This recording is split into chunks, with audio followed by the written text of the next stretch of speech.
سکتا کہ میں پورے اخلاص کے ساتھ عبادت کر رہا ہوں۔ جب اللہ کے پیارے حبیب صلی اللہ علیہ وسلم نے فرما دیا ما عبدناک حق عبادتک، اے اللہ ہم نے آپ کی عبادت نہیں کی جیسے کہ کرنی چاہیے تھی، تو دنیا کا کون انسان ہے جو یہ سوچے کہ میں نے تو عبادت کا حق ادا کر دیا۔ اس لیے اخلاص کی کمی پر تو سب کو توبہ کرنی چاہیے۔ معلوم ہوا کہ نیک ہو یا برا ہو، ہر بندے کو اپنے حال کے مناسب توبہ کرنی چاہیے۔ یہاں ایک سوال پیدا ہوتا ہے کہ بعض گناہ ایسے ہوتے ہیں کہ کوشش کے باوجود نہیں چھوٹتے۔ جو نوجوان انوالو ہوتے ہیں کہیں، وہ سوچتے ہیں جی کہ ہم تو اس کو چھوڑ ہی نہیں سکتے۔ تو بھائی ہمارے لیے چھوڑنا مشکل ہے، اللہ تعالیٰ کے لیے تو چھڑوا دینا آسان ہے۔ ہم اللہ تعالیٰ کی رحمت پہ امید رکھیں اور دعا مانگیں کہ اے پروردگار آپ ہمیں گناہ کی ذلت سے بچا لیجئے، آپ ہمیں طاعات کی عزت عطا فرما دیجئے۔ اور سچی بات تو یہ ہے کہ جب نقصان کا ڈر ہوتا ہے تو پھر انسان آسانی کے ساتھ گناہوں کو چھوڑ دیتا ہے۔ مثال کے طور پر بچھو سے ڈر ہوتا ہے کاٹنے کا، کوئی بھی قریب نہیں جاتا۔ سانپ کا ڈر ہوتا ہے، کوئی بھی قریب نہیں جاتا۔ بجلی کا ڈر ہوتا ہے، کوئی بھی اس کو انگلی نہیں لگاتا۔ آگ سے ڈر ہوتا ہے، ہر بندہ دور رہتا ہے۔ تو جس طرح دیکھنے میں سانپ کتنا خوبصورت ہے، مگر ہم نے کبھی بھی اس کو نہیں پکڑا، اس لیے کہ ہم سمجھتے ہیں کہ اگر سانپ نے ڈس لیا تو موت واقع ہو جائے گی۔ اسی طرح مومن کے دل میں یہ یقین آ جاتا ہے اگر میں نے کبیرہ کو کر لیا تو میری روحانی موت واقع ہو جائے گی۔ تو اس طرح انسان گناہوں کے تقاضے کو دبا سکتا ہے اور نیکی کی زندگی گزار سکتا ہے۔ دوسرا عمل جس سے کہ انسان کے گناہ معاف ہوتے ہیں اس کو کہتے ہیں الاستغفار، کہ انسان اپنے گناہوں پہ نادم ہو۔ جتنا استغفار کرے گا اتنا گناہ زیادہ بخشے جائیں گے۔ یہ استغفار اللہ رب العزت کو بڑا محبوب اور اس کی وجہ سے انسان کو بڑی نعمتیں ملتی ہیں۔ چنانچہ سیدنا حسن رضی اللہ تعالیٰ عنہ کے پاس ایک نوجوان آیا، کہنے لگا حضرت میں بڑا گناہگار ہوں، کوئی عمل بتا دیجئے۔ فرمایا استغفار کرو۔ ایک نوجوان آیا، حضرت عرصے سے بارش نہیں ہوئی، کوئی عمل بتا دیجئے۔ فرمایا استغفار کرو۔ ایک تیسرا نوجوان آیا، حضرت میں بڑا غریب ہوں، رزق کی تنگی ہے، کوئی عمل بتا دیجئے۔ فرمایا استغفار کرو۔ ایک نوجوان آیا، میں بے اولاد ہوں، دعا کیجئے کہ مجھے اولاد نرینہ مل جائے۔ فرمایا استغفار کرو۔ ایک نوجوان آیا کہ جی میرا باغ ہے، دعا کیجئے کہ پھل اچھا ملے۔ فرمایا استغفار کرو۔ ایک آدمی آیا، دعا کیجئے کہ میرے گھر سے پانی کا کنواں نکل آئے، چشمہ نکل آئے۔ فرمایا استغفار کرو۔ سننے والا حیران کہ ہر بندے نے مختلف تقاضا سامنے رکھا، مگر حضرت نے عمل ایک ہی بتایا۔ تو پوچھا اس نے کہ حضرت یہ کیا کہ ہر کام کے جواب میں آپ نے استغفار ہی بتایا؟ تو حسن رضی اللہ عنہ نے فرمایا کہ دیکھو یہ میں نے خود نہیں کہا، بلکہ اللہ رب العزت نے قرآن مجید میں ارشاد فرمایا فَقُلْتُ اسْتَغْفِرُوا رَبَّكُمْ إِنَّهُ كَانَ غَفَّارًا يُرْسِلِ السَّمَاءَ عَلَيْكُمْ مِدْرَارًا۔ تو دیکھیے گناہ بھی معاف ہوتے ہیں، استغفار سے بارشیں بھی نازل ہوتی ہیں، وَيُمْدِدْكُمْ بِأَمْوَالٍ، اللہ مال کے ذریعے مدد کرتے ہیں تو غربت بھی ختم ہوتی ہے، وَبَنِينَ، اور اللہ تعالیٰ بیٹے بھی عطا کرتے ہیں تو بے اولاد لوگوں کو اللہ تعالیٰ استغفار کرنے کی وجہ سے اولاد نرینہ بھی عطا فرماتے ہیں، وَيَجْعَلْ لَكُمْ جَنَّاتٍ، اور اللہ تعالیٰ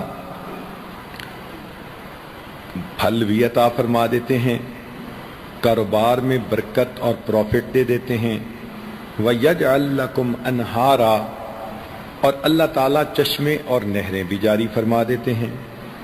تو دیکھیے استغفار ایک عمل ہے، اس کی وجہ سے کتنی نعمتیں مل جاتی ہیں۔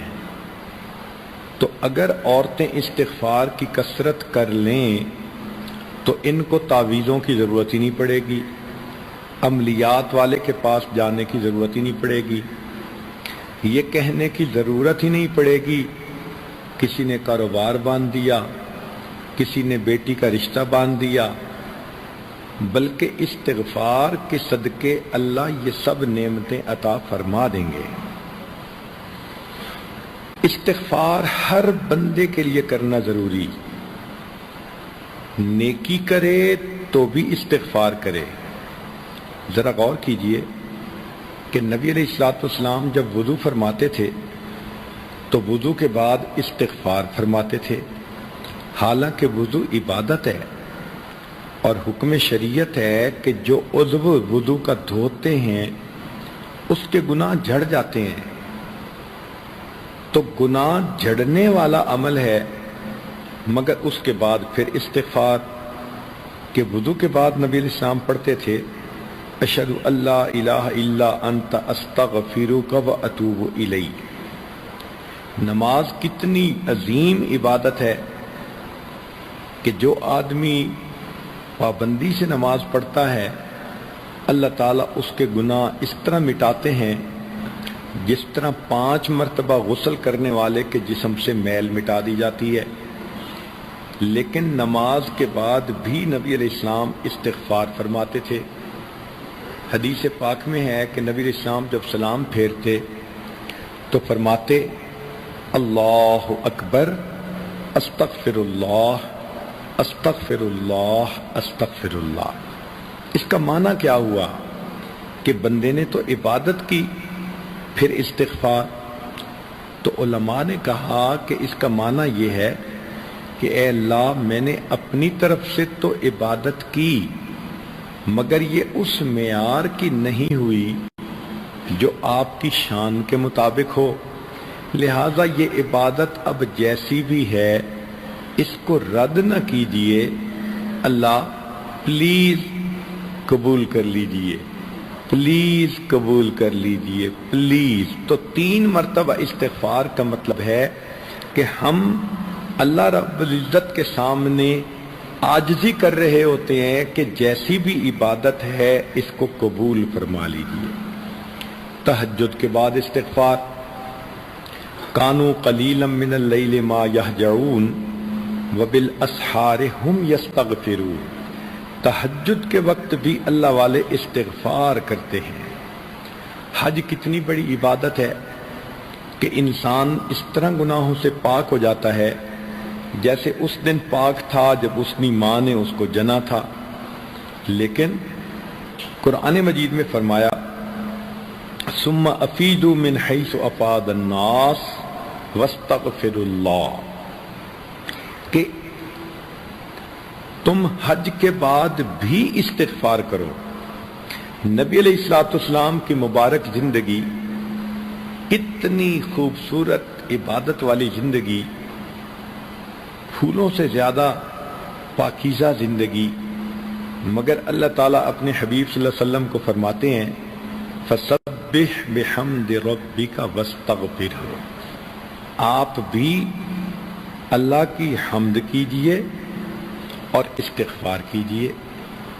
وہ پاکیزہ زندگی جس کے اوپر پاکیزگی کو ناز ہے، اللہ تعالیٰ ان کو بھی فرماتے ہیں کہ استغفار کیجئے۔ تو ہمیں چاہیے کہ ہم میں سے ہر بندے کو کثرت سے استغفار کرنا چاہیے۔ استغفر اللہ اتنا بھی پڑھ سکتی ہیں، اور اگر پورا پڑھیں استغفر اللہ ربی من کل ذنب واتوب الیہ تو بھی ٹھیک ہے۔ تو پہلا عمل توبہ کرنا اور دوسرا عمل استغفار کرنا۔ تیسرا عمل الحسنات الماحیہ، کہ انسان جو نیک اعمال کرتا ہے ان کی وجہ سے اس کے گناہ معاف ہو جاتے ہیں، نماز سے گناہ دھل جاتے ہیں، صدقہ خیرات کرنے سے گناہ دھل جاتے ہیں، جو بھی انسان نیکیاں کرتا ہے گناہ دھل جاتے ہیں۔ حدیث پاک میں فرمایا الاسلام یحدم من کان قبلہ، کہ اسلام جو بندہ لے آتا ہے تو کلمہ پڑھنے سے پچھلی زندگی کے سارے گناہ معاف۔ ایک جگہ فرمایا کہ حج کرنے سے زندگی کے سارے گناہ معاف۔ ایک حدیث پاک میں آیا ہجرت اللہ کے لیے کرے تو پچھلی زندگی کے سارے گناہ معاف۔ بنی اسرائیل کی ایک فاحشہ عورت تھی، اس نے پیاسے کتے کو دیکھا، اس کو پانی پلایا، پیاسے کتے کو پانی پلانے پر فاحشہ عورت کے گناہوں کو معاف کر دیا گیا۔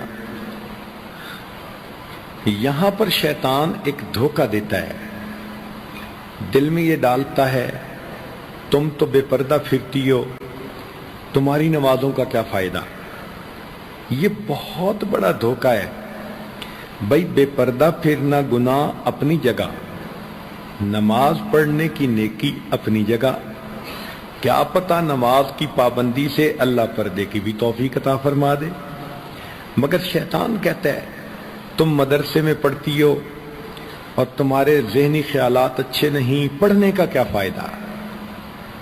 تو اگر ہم گناہوں کو نہیں چھوڑ پا رہے تو نیکی کرنا بھی تو نہ چھوڑے نا۔ نیک اعمال نہیں چھوڑنے چاہیے۔